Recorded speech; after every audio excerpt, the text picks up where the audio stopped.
You know what nobody's talking about? The pattern that's played out before every major recession in modern history is flashing red right now. And I'm not talking about some obscure indicator that only economists care about.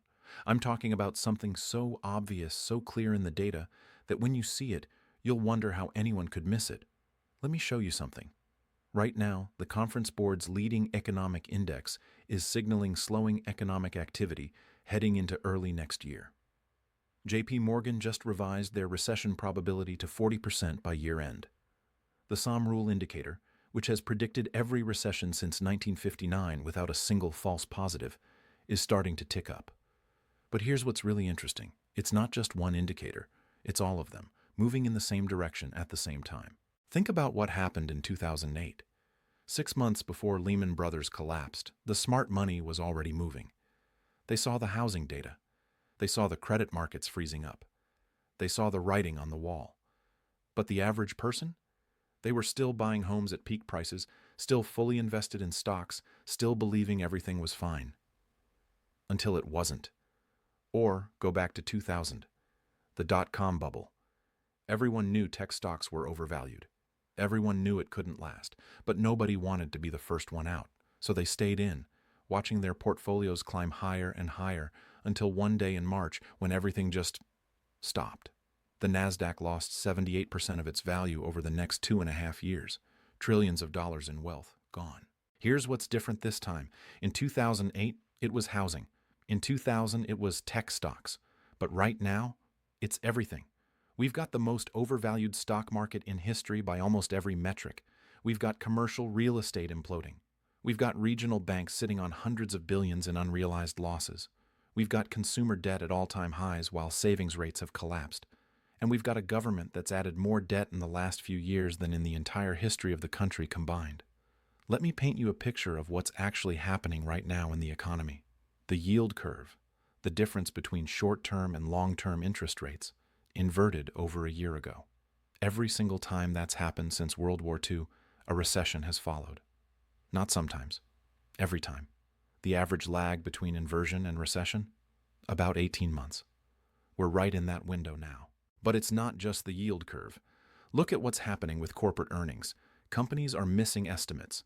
They're cutting guidance. They're announcing layoffs. The big tech companies that drove the market higher for years, they're slowing down. Consumer spending, which makes up 70% of the economy, is starting to crack.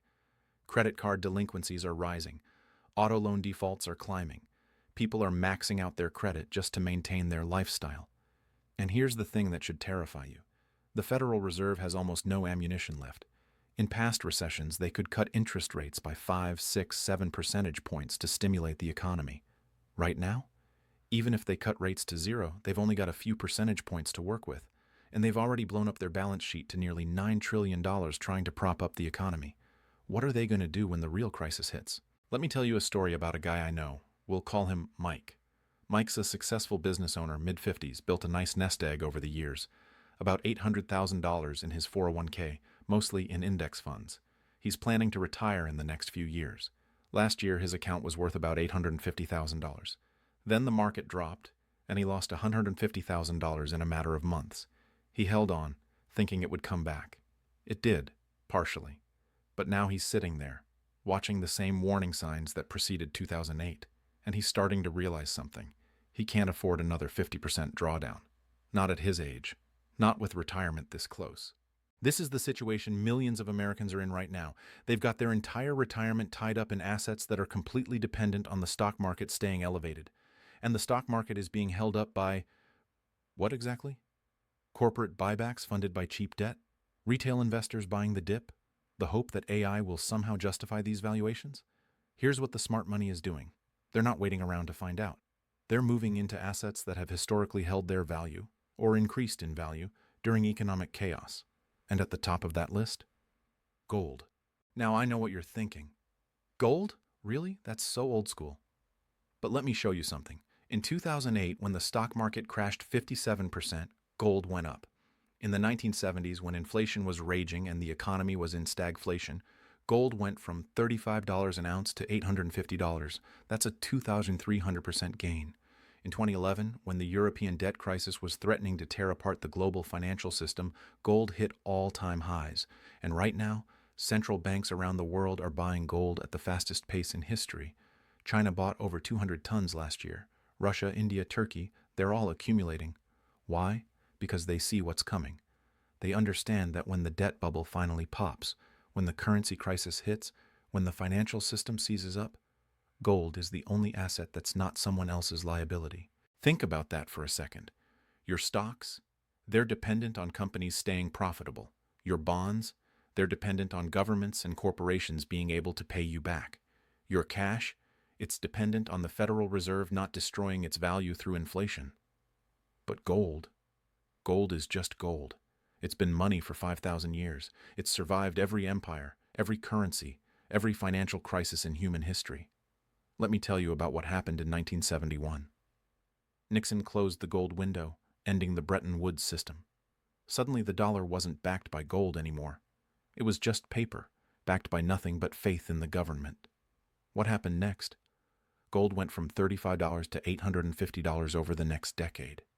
The people who saw it coming and moved into gold before the crisis, they preserved their wealth. The people who stayed in cash and bonds, they got destroyed by inflation. Here's another story. In 2008, there was a brief moment, maybe 3 or 4 weeks, where gold actually dropped along with everything else. People were panicking, selling everything they could to raise cash. But then, something interesting happened. While stocks continued to fall, gold reversed and started climbing. By the time the dust settled, gold was one of the only assets that ended the year positive. The people who bought during that brief dip, they made fortunes over the next 3 years as gold climbed to $900. Now, I'm not saying you should put everything into gold. That would be crazy. But here's what I am saying.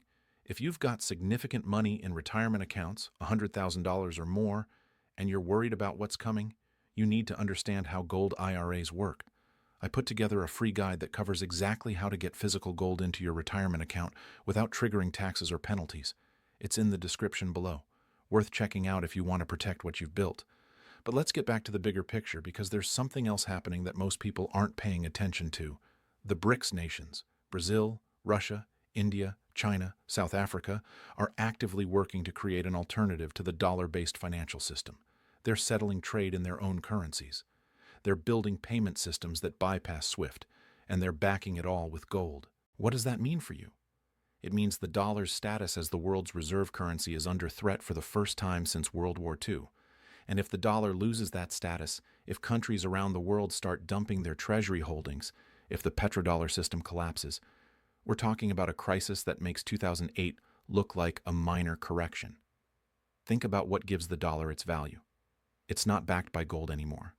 It's not backed by anything tangible. It's backed by the full faith and credit of the U.S. government, a government that's $35 trillion in debt and adding another trillion every few months. It's backed by the fact that oil is priced in dollars, forcing countries to hold dollars to buy energy. But what happens when Saudi Arabia starts accepting yuan for oil? What happens when more and more international trade is settled in currencies other than the dollar? The answer is inflation.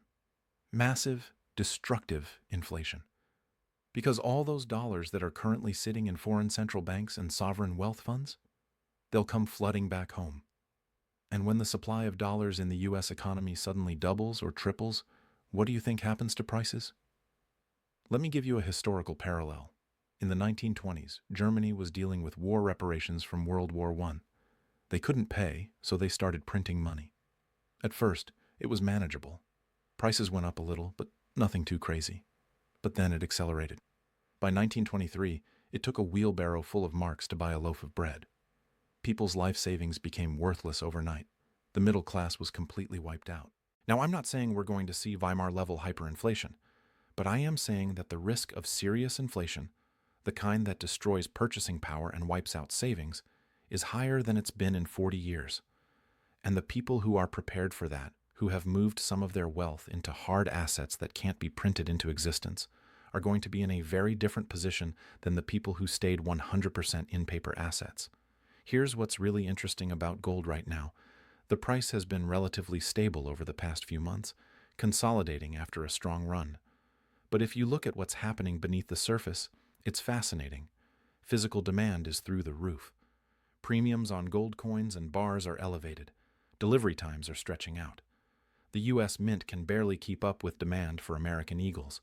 And yet the paper price, the price on the COMEX futures market, isn't reflecting that physical tightness. Why? Because the gold market is dominated by paper contracts. For every ounce of physical gold, there are probably 100 ounces of paper claims on that gold. It's a fractional reserve system, just like banking, and it works fine, until everyone tries to take delivery at once. Then you find out how much gold actually exists versus how much people think exists. There's a term for this, a short squeeze. It's what happens when there are more short positions than there is available supply to cover those positions. We saw it with GameStop. We saw it with silver in 2021. And there's a growing belief among precious metals analysts that we could see it in gold. Because if even a small percentage of paper gold holders decide they want physical delivery, there simply isn't enough gold to go around. Imagine what happens to the price when that realization hits the market. When pension funds and sovereign wealth funds and institutional investors suddenly realize that their gold exposure is just a contract with a counterparty who may or may not be able to deliver actual metal. The scramble for physical gold would be unlike anything we've seen in modern markets. And here's the thing. You don't want to wait until that happens to make your move. Because by the time it's obvious to everyone, by the time it's on CNBC and Bloomberg and the front page of the Wall Street Journal, it's too late. The premiums will be astronomical. The wait times will be months. You might not be able to get physical gold at any price. This is what happened in 2008. In September and October, after Lehman collapsed, there was a brief window where you could still buy gold at reasonable premiums. But by November and December, premiums had doubled or tripled. Dealers were sold out. The U.S. Mint suspended sales of certain products because they couldn't keep up with demand. The people who waited, who thought they had time, ended up paying far more or not being able to buy at all. Let me tell you about the mechanics of how this works, because it's important to understand. The COMEX, the commodities exchange where gold futures are traded, operates on a fractional reserve basis. Most contracts are settled in cash, not physical delivery. But the rules allow for physical delivery if the contract holder requests it. So what happens if a large number of contract holders suddenly demand delivery? The exchange has a few options. They can try to source physical gold from the market, driving up the price. They can change the rules to make cash settlement mandatory, which would destroy confidence in the paper market. Or they can default, admitting they don't have the gold they claim to have. None of these options are good for the integrity of the market, but all of them are bullish for the price of physical gold. This is why central banks hold physical gold, not paper gold. This is why the smart money is moving into allocated, segregated storage, where they own specific bars with specific serial numbers. Because when the crisis hits, when the system is under stress, the difference between owning paper claims and owning physical metal becomes very, very important. Now let's talk about what this means for your retirement. If you're like most Americans, you've got the majority of your wealth tied up in tax-deferred retirement accounts, 401ks, IRAs, that kind of thing. And those accounts are probably invested in stocks, bonds, maybe some mutual funds. All paper assets. All dependent on the financial system continuing to function normally. But what if it doesn't? What if we get another 2008, but worse? What if the stock market drops 50% and takes years to recover? What if inflation takes off and your bonds lose half their purchasing power? What if the dollar loses its reserve status and everything priced in dollars suddenly costs twice as much? This is where gold IRAs come in. They allow you to hold physical gold inside your retirement account, getting the same tax advantages as a traditional IRA, but with the security of owning a tangible asset that's not dependent on the financial system. You're not buying paper gold. You're not buying an ETF. You're buying actual gold bars or coins that are stored in a secure vault with your name on them. And here's what's interesting. The process is simpler than most people think. You can roll over funds from an existing 401k or IRA without triggering taxes or penalties. The gold is purchased and stored by a qualified custodian. You maintain control over your account. And when you're ready to take distributions, you can take them in cash or in physical gold. The people who did this before 2008 protected their retirement savings while everyone else watched their accounts get cut in half. The people who did it in the 1970s saw their gold holdings multiply in value while inflation destroyed the purchasing power of cash and bonds. And the people who are doing it now, they're positioning themselves for whatever comes next. Because here's the reality. We're in uncharted territory. We've never had this much debt. We've never had this much money printing. We've never had this level of financial engineering and market manipulation. And we've never had this many warning signs flashing red at the same time. The yield curve is inverted. Leading indicators are rolling over. Corporate earnings are weakening. Consumer spending is slowing. The housing market is stalling. Commercial real estate is imploding. Regional banks are in trouble. And the government's response to all of this is more spending, more debt, more money printing. Money. Does that sound like a recipe for a soft landing? Does that sound like everything's going to be fine? Look at what happened in Japan in the 1990s. They had a massive debt bubble. When it popped, they tried to fix it with low interest rates and government spending. 30 years later, they're still dealing with the consequences. Their stock market still hasn't recovered to its 1989 highs. An entire generation has lived through economic stagnation. Or look at what's happening in Europe right now. Negative interest rates, quantitative easing, massive government intervention. And yet their economies are barely growing. Their banks are zombies, kept alive by central bank support. Their currencies are losing value against hard assets. This is the path we're on. This is where decades of easy money and deficit spending lead. And the people who recognize it early, who take steps to protect themselves before the crisis hits, are going to be in a very different position than the people who wait. Here's something else to consider. The political situation. We've got an election coming up. We've got massive polarization. We've got social unrest. We've got geopolitical tensions with China, Russia, Iran. Any one of these factors could be the catalyst that tips us into recession, a trade war that disrupts supply chains, a military conflict that spikes oil prices, a political crisis that freezes up Congress and prevents any policy response. And when that catalyst hits, when the market finally breaks, the rush to safety is going to be intense. Gold, treasury bonds, the dollar, these are the traditional safe havens. But here's the problem. Treasury bonds are yielding negative real returns after inflation. The dollar is being debased by money printing. That leaves gold as the only safe haven that's actually safe. This is why gold has been in a bull market for the past few years, even as stocks have been hitting new highs. Smart money is diversifying.